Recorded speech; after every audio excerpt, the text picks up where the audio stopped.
morning guys! Kumusta kayong lahat? Kumusta ang lahat?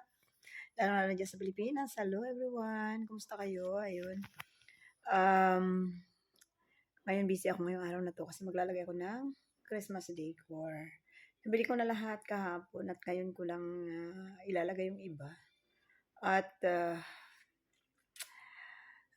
inisip ko lang pagawa sa labas kasi ang hirap ko sa labas magmagawa ng magkabit ako ng Christmas lights.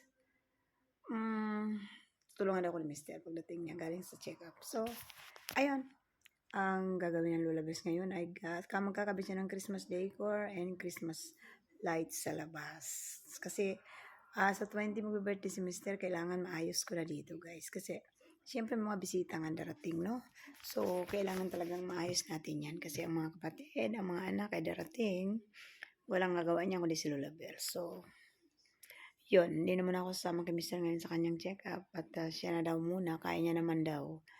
At mag-extra lang naman siya. So, ewan ko kung ano pang gagawin niya sa labas pero paiwan muna ako dito ngayong araw na to. Kasi malamig din naman sa labas, kaya dito muna tayo sa loob ng bahay, di ba? Okay guys, ingat-ingat kayo dyan, lalo sa mga kapwa ko ka-reels at saka sa aking mga kamag-anak dyan. Alam na yan. Bye guys!